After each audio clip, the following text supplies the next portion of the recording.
Welcome everybody, this is Frank DiMora with the last Chronicles of Planet Earth, getting into the news, connecting Bible prophecy and current events. I'm going to move right into it, but before I do, I just want to thank whoever made this video for me. You did the music and you took your time to do this.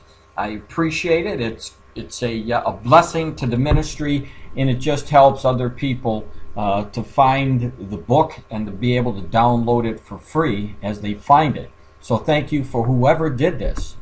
Now I want to get into Luke 21:25, because in Luke 21:25 the Lord shows us that there were going to be some pretty nasty storms in the last days.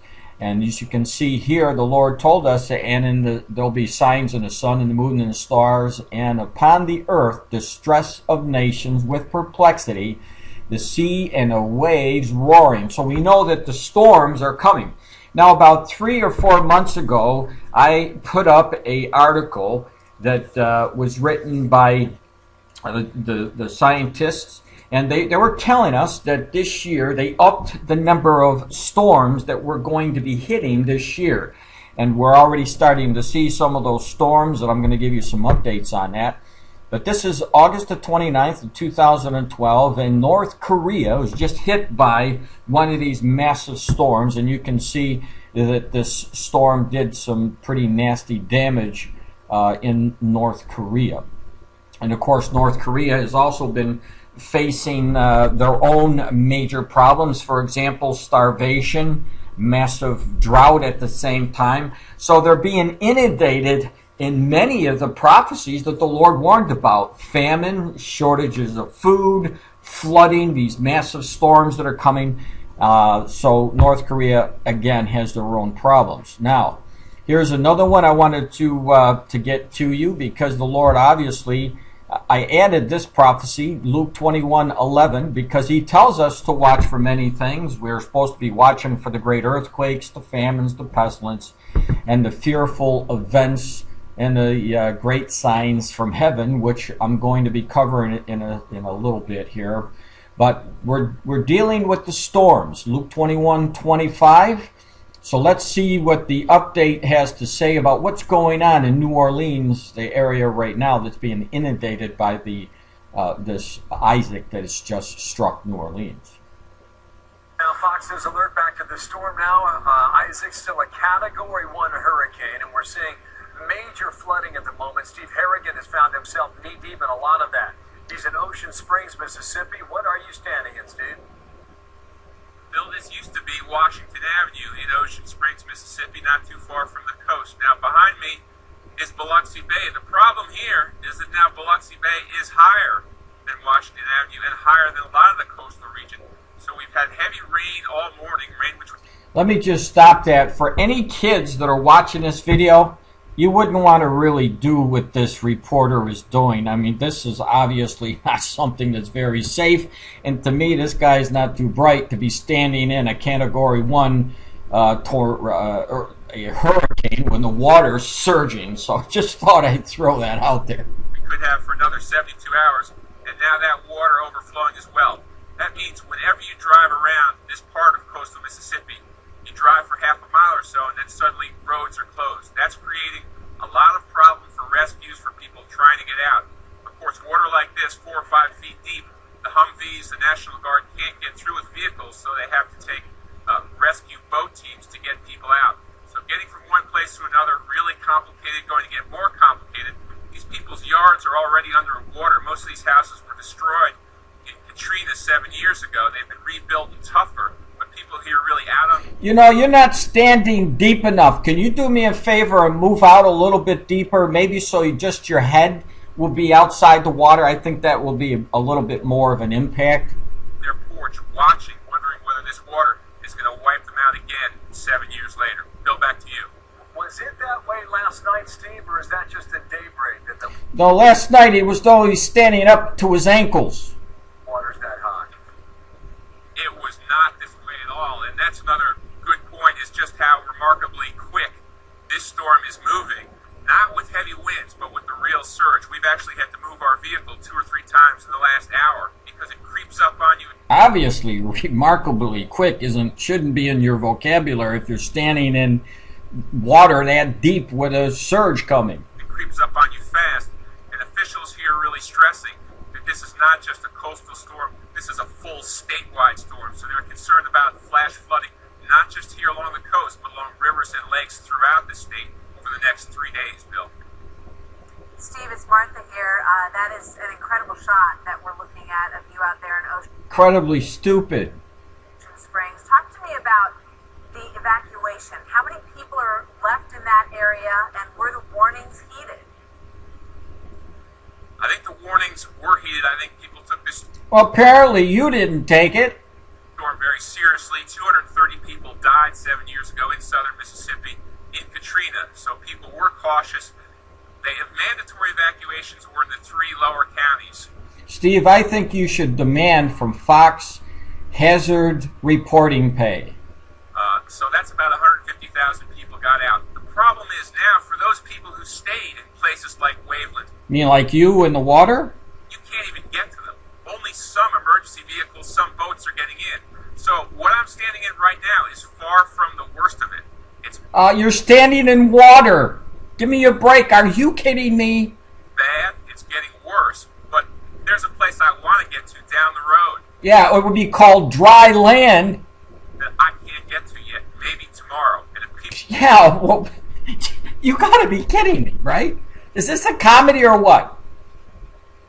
are in there, it's going to be very tough for anyone to reach them and help them in these daylight hours. It's a remarkable picture, isn't it, there in Ocean Springs, Mississippi. Steve, thank you for that. Be safe down there. Oh, yeah. Be safe. We should report also the Associated Press is saying that in New Orleans, on the 7-year anniversary of Katrina, the levees are holding and the pumps are working, which will come to many folks down there to be not only progress, but significantly great news at the moment as the storm just churns really over their heads and has been now since 5 o'clock yesterday. All right, let's move on. Hopefully we won't see anybody standing in water like this one, but God only knows. This is a Fox News alert. Hurricane Isaac makes landfall on the Gulf Coast. We have live coverage from all along the Gulf Coast. Phil Keating is in Theodore, Alabama. Casey Stego and Shepard Smith are both in New Orleans. We begin with Phil Keating. Phil? Hi, Greta. We were getting some of the very first really heavy outer bands of wind and rain out here right on the Mobile Bay coastline. As you can see, Mobile Bay is just churning right now. Even though we are about an hour past low tide, the high tide is going to be around 11 a.m. tomorrow. That's when the biggest storm surge is anticipated, especially right here on the coastline or near the coastline of Alabama here on Mobile Bay. We're halfway between the city of Mobile and Dolphin Island, which right now is detached only by a bridge, but that bridge is closed. So everybody who's on Dolphin Island has no power, no services, and no way out until after this hurricane. Isaac still packing 80-mile-an-hour winds at the center, and out here much less. But there's 7 to 14 inches of rain that are projected for the entire coastal region. A lot of coastal communities are under curfew right now, and we are in states of emergency in Alabama, Mississippi, and Louisiana. But where we are right here, the major threat here is going to be a storm surge of 4 to 8 feet and lots of rain. We were covering the center of the storm over the weekend in Key West, Florida, but yet far away, all the way up the coastline, eastern coastline of Florida, Miami, Fort Lauderdale, West Palm Beach, just got torrential bands of wind and rain. And this is a slow-moving storm, really chugging 8 miles an hour right now. And so the biggest threat over the next day especially is going to be lots of rain and a lot of flooding. There's also a tornado watch in effect for much of this area well into the morning. All right, so all kidding aside, we need to look what the Lord had warned us. Obviously, that anybody who's being inundated with this hurricane and the results of the hurricane, the nations or the cities that it's affecting, you see complex problems being caused by the exact thing that the Lord told us to be looking for, the sea and the waves roaring. We're seeing that right now. And we're going to see more of the storms as the year progresses. So just keep your eyes on the news, and you're going to see all of these prophecies, again, being reported at the same time. Now, as I showed you earlier, before I showed you these two videos, the Luke 21:11 talks about the fearful events that you see right here.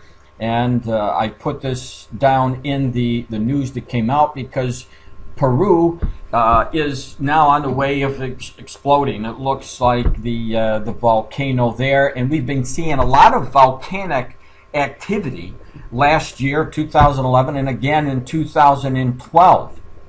And so in this article that I'll let you click to it, you can just click this link when you get to my website, you'll see the swarm of earthquakes that are associated with this volcano activity that's going down in Peru. But these are the events that the Lord had warned about what was going to take place in the last days. Now, switching a little bit, in Daniel chapter 2, Daniel was given the outcome of all the kingdoms from the time that he was in Babylon, as a captive in Babylon, all the way until the last empire that would be ruling at the time that Jesus Christ would be coming back. And we know from the book of Daniel that the revived Roman Empire that once, or the Roman Empire that once lived, would be revived again in the last days, and the end result of this last world empire would be 10 toes. And the Lord shows us in the two different places.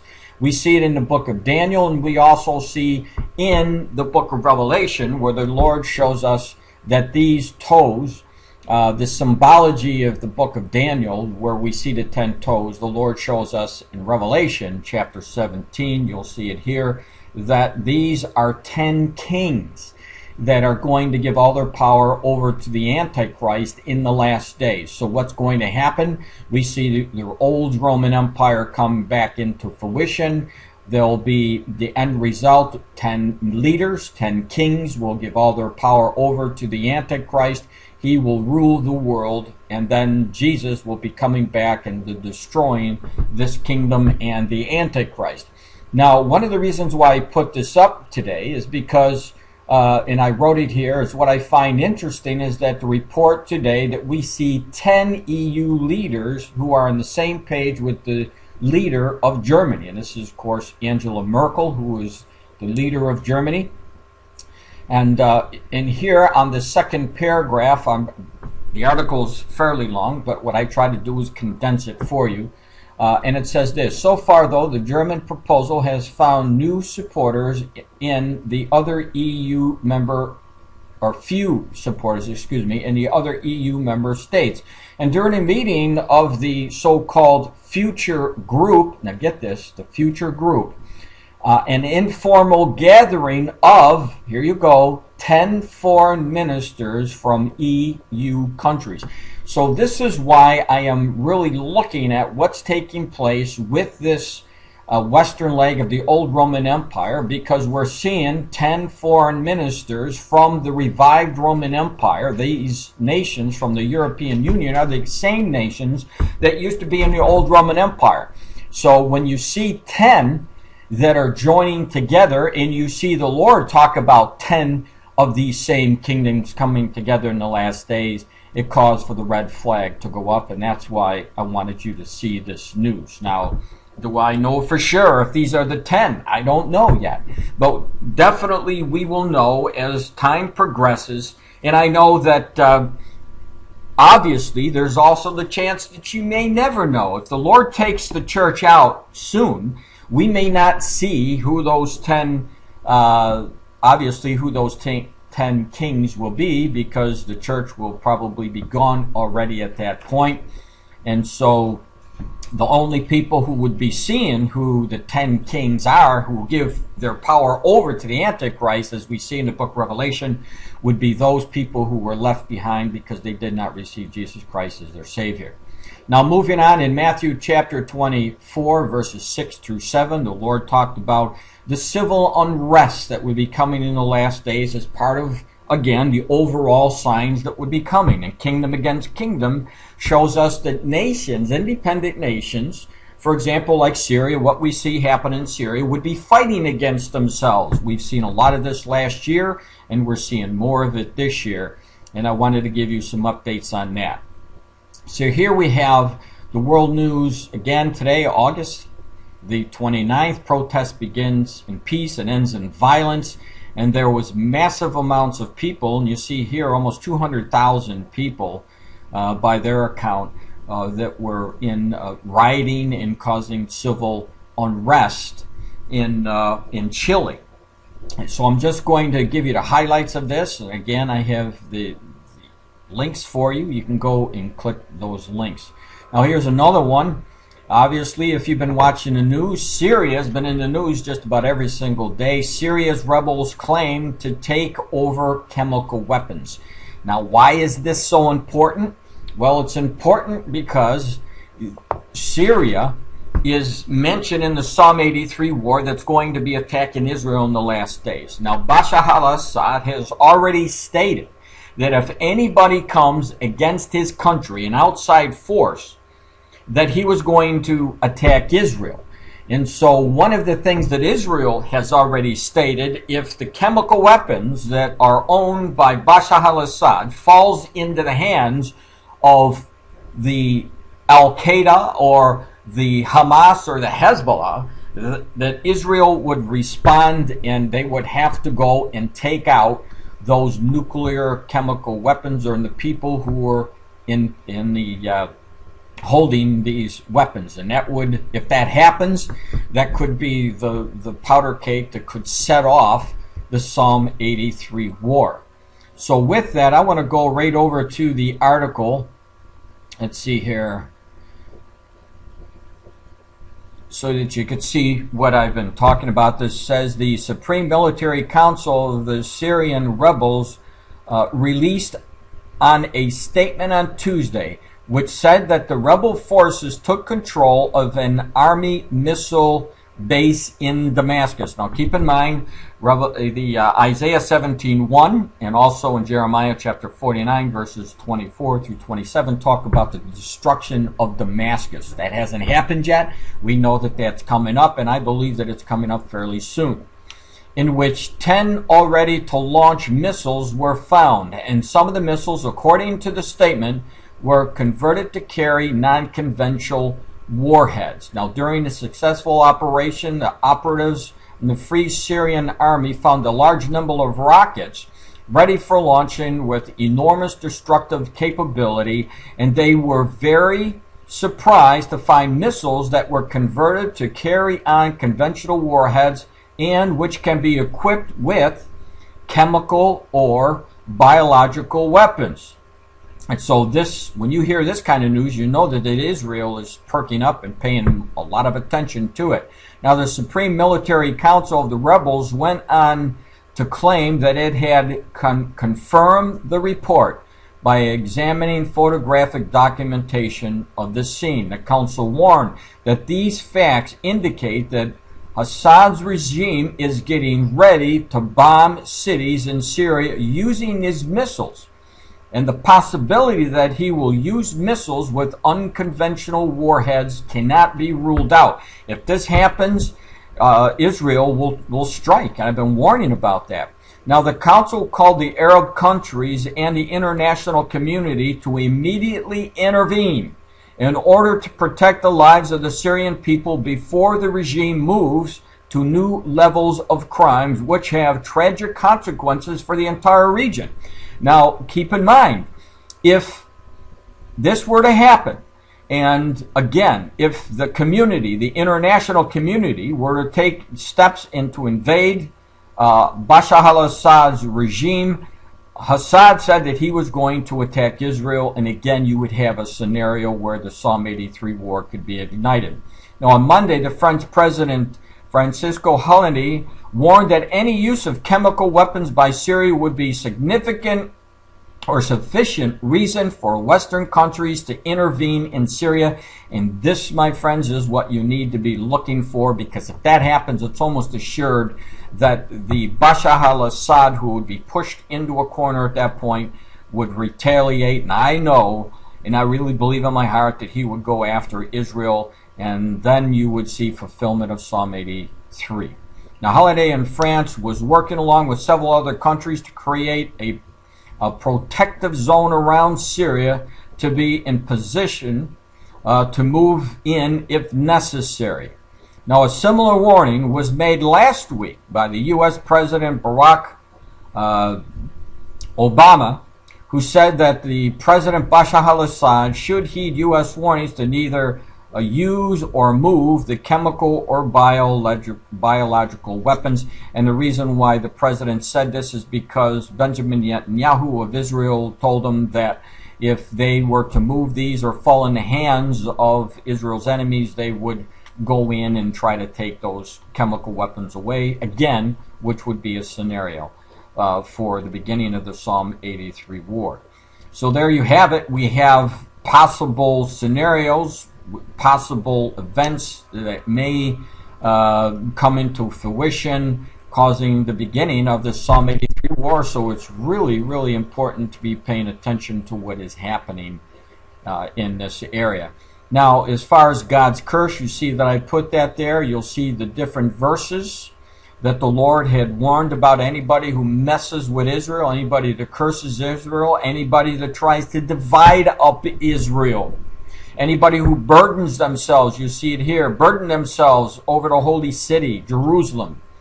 And of course, Zechariah 12:3 says, in the last days, all the people are going to be coming together against Israel. So we know that when you watch the news, you're going to see more articles, more public opinion being swayed against Israel. Now, the headline here reads, India asked Israel to stop all settlement activities in occupied Palestinian territories. And what's important here is they want a divided Israel, and they want to get East Jerusalem to the Palestinians as their capital.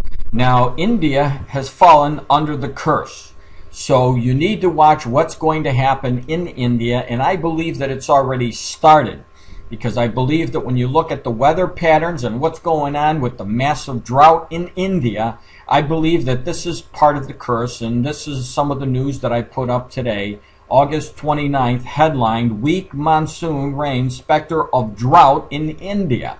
You cannot mess around with God's people. You cannot mess around with God, who already warned you about what was going to happen to you and to your nation if you go against his people, the chosen people, his people Israel. He chose those people, whether you like it or not. He chose this nation, this tiny nation of Israel, to show and sanctify that he is God Almighty, and he's going to be doing this through his people.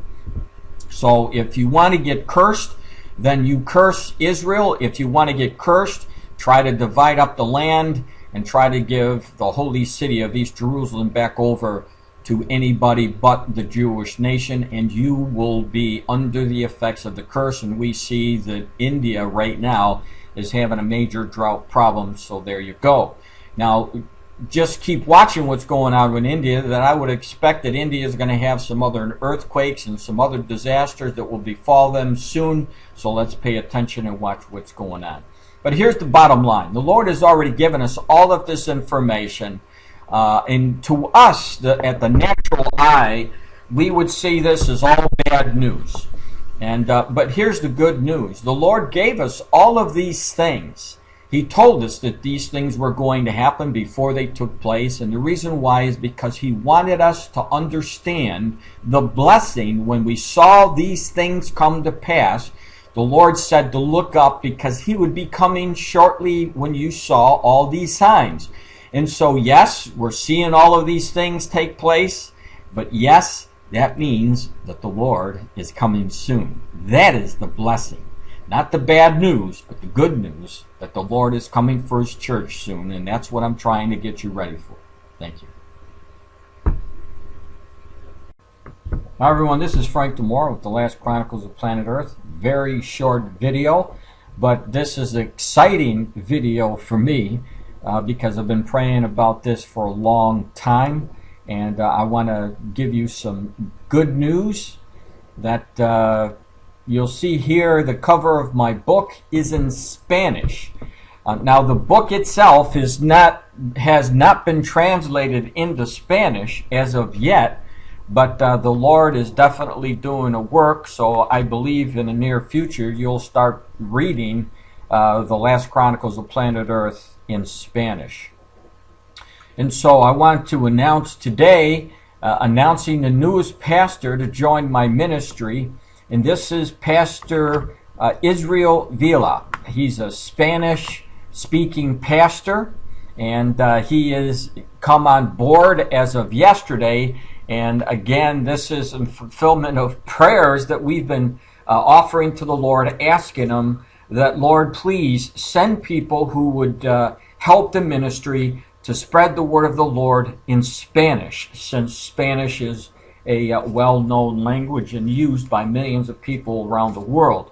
So we want to thank the Lord for answering those prayers, and we look forward to the work that Pastor Vila will be doing. Now, the first thing that he's done for me in the ministry, as you can see that in a post today, in the top portion of it, it's in Spanish. And then below, he translated it for us in English, showing us what he did. And he took this past weekend, he went into prayer and fasting, and he translated the write-up that I had on A Thief in the Night. And it's a blessing. He even made the chart that I had on my original text for A Thief in the Night. He transposed that into Spanish as well, and you'll be able to read that. So you'll see the link right here in Spanish, The Rapture of the Church, and of course this is the same, A Thief in the Night in Spanish, and just click that link. So if you know anyone in church that speaks Spanish, please direct them to my website and show them this, the new Spanish interpretation of A Thief in the Night. It will be a blessing. And if you know anyone who speaks Spanish, please help by emailing those in your church or emailing your friends or anybody that you know that speaks Spanish. Drive them to the website so that they can read this material. Now, if there's any questions, we've been blessed by the pastor. He has given us his email. If you know anybody that they speak Spanish, they can email him in Spanish, and he will write them back. He's been a blessing to me already, and I know that we'll have good things that will be coming from his way in the Spanish-speaking ministry. So again, thank you all for your prayers. The Lord is definitely answering your prayers. And one final note. This is a free ministry. And since I don't even have a budget and I don't know how things are going to get done until the Lord actually does it, it is a special blessing when the Lord speaks to people like Pastor Vila and says, I want you to do this for free. This is a huge undertaking, but it is a huge blessing, and it's just reinforcement showing me that what I'm doing is being blessed by the Lord. And so all I can ask at this point is to keep praying, because I'll get many, many attacks. I've already gotten attacks by the devil, who doesn't like what's going on with the ministry because too many people are being saved. It's too bad, Satan. That's the way it is. And so please pray for the ministry and pray for Pastor Vila as well. Thanks again. This is Frank DiMora, the director of the Last Chronicles of Planet Earth.